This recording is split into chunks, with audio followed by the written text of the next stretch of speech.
Everything that we try to do, everything that we sort of gear towards is putting the user at the center of everything we do.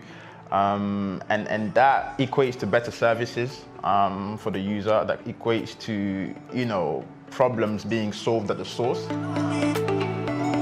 We are very much part of the engine. And we can also, as the engine, sometimes help steer direction a little bit, or bring our own expertise and going with our stakeholders and say, we can offer you a user-centered way of doing this.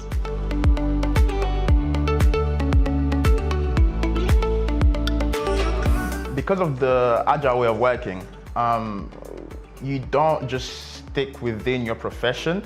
At any given time, you're working with people from all over.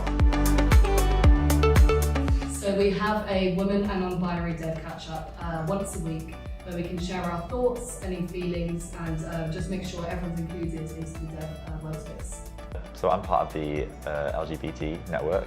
I'm part of the bouldering and climbing network. I like being part of the networks because it gives you a chance to meet people who are not in your department.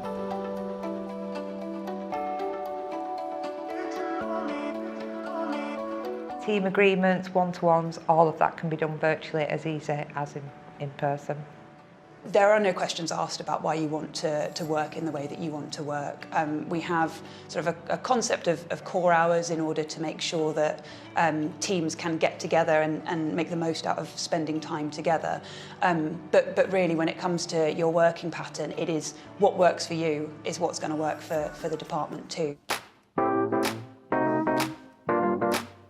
I was absolutely amazed at how much camaraderie there is, and it doesn't matter if somebody from your immediate team or even in your department, there wasn't even anyone in DDAT and there are nearly 400 of us in Darlington, that doesn't matter because you're Team Darlow, basically. We have a campus coffee club, so once a week we go out for coffee and food. In fact, we're going out for lunch today, so need to be quick because I'm going out in 10 minutes.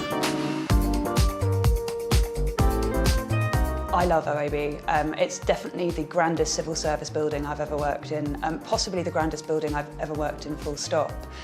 Because we're right in Trafalgar Square, it does feel like you're right in the heart of London, but you're also so close to everything else that's going on along Whitehall as well. One of the good things about the apprenticeship is I didn't really know exactly what I wanted to do. Cyber is very broad, and there's a lot of different areas which you can go into, and it's really hard to get experience in them.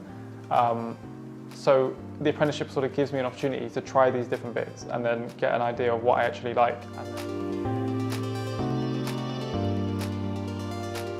We were there because we were really celebrating the work around bringing a strong female talent pipeline into DDAT.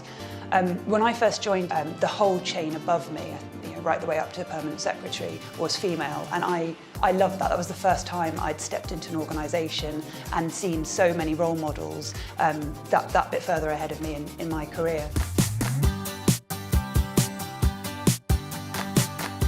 I'm helping, startups and businesses in the way that I design, in the way that, I figure out what their issues are. So I'm doing something that matters. So they're very encouraging of the personal development and making sure that we learn and get pushed further. But generally speaking, I'd say compared to other developers that I know in the private sector, it's a lot more patient. Yeah, I'm currently doing a course with Content Design London, which was funded by the department. And that's a 12-week course where you work on a content project from start to finish. We're also very keen within DDAT to make sure that we are setting out a really good career offer for all of our people so that you can progress within your grade. You can sort of reflect on your own personal development, and you can have that recompensed and recognised through pay rises or whatever else over the course of your career.